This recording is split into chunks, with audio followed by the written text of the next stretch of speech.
Would you rather have a dinner party with Teletubby-worshipping Satanists? Or dance with a bloodthirsty zombie? You know what? I think I'd take that dance.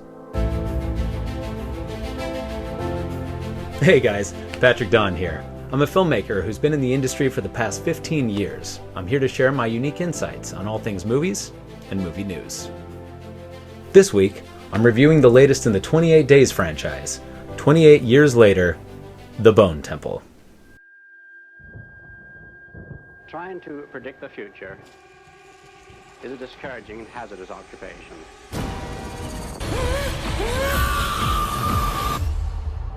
Okay, let's turn this up to 11.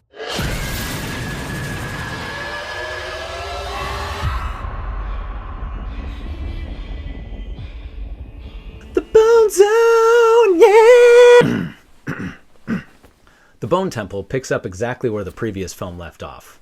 This time focusing on two separate stories. One featuring young Spike being indoctrinated into Jimmy's cult of blonde wig Satanists.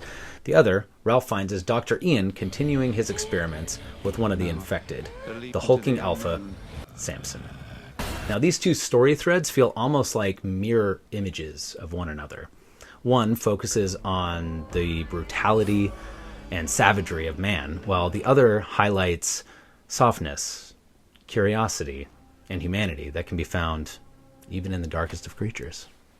Now, this is the fourth film in the 28 Days universe, the second film in the planned sequel trilogy.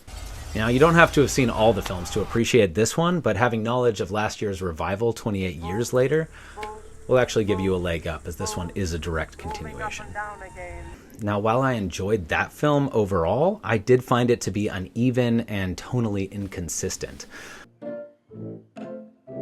I mean, it had some really cool stylistic flourishes, but it often felt like style over substance, you know?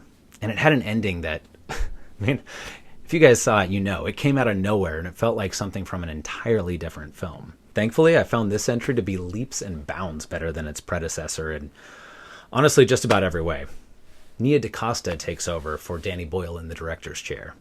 Her directing here is solid. I mean, it isn't particularly flashy, but it's still effective, letting the story and the characters instead drive the film. And the story here is excellent, with compelling themes and dynamic characters. For this film, we actually shift protagonists, which is kind of wild. We're no longer focusing on young Spike, but instead primarily we follow Dr. Ian, Ralph Fiennes' character. I thought this was a pretty bold choice. Alex Garland has stated the intention with this new trilogy is for each film to feel distinct and separate from one another, and they certainly pulled that off here. The performances are all phenomenal. Ralph Fiennes is nuanced, warm, and likable, bringing gravitas to the role. While Jack O'Connell, he gives another star villainous performance, like he did in Sinners, but here he's appropriately intimidating and gleefully psychotic. I absolutely loved his performance in this. Real standout. DaCosta balances tones expertly, jumping from disturbing horror to comedy to heartfelt and occasionally absurd. It all somehow jives together in this soup in a way that feels natural and cohesive. Kind of a magic act, to be honest. I don't know how she did it. And the film's well-paced at just about the right length. It's about, an hour and 50 minutes? Finally, a film under 2 hours.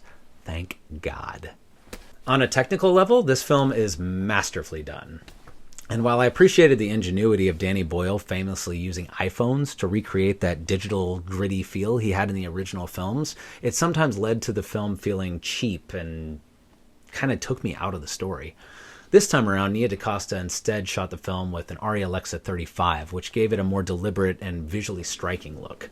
That, along with the use of locked-on body cams on the zombies, bird's eye aerial views, and time-lapse photography at night all proved very, very effective. Now, the makeup and gore effects in this are top-notch, hyper-realistic, and pretty disturbing. As a warning to viewers, there are sequences of torture in this film that I found to be significantly harder to watch than just about anything in your traditional zombie horror film. Yet somehow it felt less gratuitous in a way. I know that sounds weird, but I think because it all served a purpose and propelled the narrative forward, it just kind of felt right. Now, it should be noted that this film doesn't focus as much on the zombie horror. So if that's the main thing you're looking for here, you may come away a little bit disappointed. This installment focuses primarily on the remaining humans and what they have the capacity for, both good and evil. And that's what I personally like to find in my post-apocalyptic stories. But if that's not your jam, then, just keep that in mind. None of this is particularly scary per se. I mean, it's disturbing for sure. It's all unnerving and thought-provoking. It's ultimately a thriller that keeps you on the edge of your seat and fully engaged. I, for one, was from beginning to end. Now, when both stories finally converge at the end of the film, I felt it had a very climactic and highly satisfying conclusion. There's a final little teaser, a coda at the end of the film. No post-credits scene or anything like that, but at the very end of the film, the last scene, there's a little teaser that is sure to amp up audiences for the inevitable final installment. I have decided to give this film my second highest rating, binge-worthy. It's hugely entertaining, highly compelling, and I couldn't look away. Alright guys, tune in every week. I'll be giving my unique insights on all things movies, reviews, breakdowns, and movie news. My name is Patrick Dawn. This has been Dawn of Movies, bringing the best of cinema to light. If you liked this video, don't forget to like and subscribe. What's your favorite zombie film? Sound off in the comments below. If you haven't seen the film, click away now.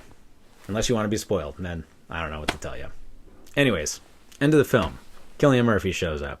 Pretty cool, right? I knew it was coming. Unfortunately, they did put it in the news. So I have heard about that for a while. But was it a surprise to any of you guys? If it was, I bet that was pretty cool. It makes me pumped for the next film. Him teaming up with Spike and our Jimmy girl, like, I don't know, trying to take on the world, take on the zombies, whatever the whole theme is, that sounds pretty exciting. I'm assuming they're going to make him the lead character for the final film, since they're shifting protagonists, it seems like, for each movie. We had Spike, then we had Ralph Fiennes, and now Cillian Murphy. That's a great way to end it, kind of a full circle thing. Love that idea. And do you think the villain is dead? Do you think Jimmy is actually donezo? I mean, it looked like he was pretty dead, but I don't know. We didn't see a body, and in the rules of cinema, if you don't see somebody's actually dead body, and even then, they may not be dead. He's a great character. I thought the actor did a phenomenal job, and part of me was sad with the thought of him not returning. So maybe they'll find a way to bring him back. He's seeking vengeance, and him and Cillian Murphy can go head-to-head in the final film. That sounds like a pretty epic conclusion to me. And finally, Samson. What do you guys think about him? I mean, that was pretty wild. The speaking and like the awakening and kind of coming to terms with who he is and remembering his life, like, that's wild. So I'm curious what's going to happen with that. If maybe he gets reconnected with his son. He had I believe that was his child in the last film, the baby that was born from the zombie in 28 years later.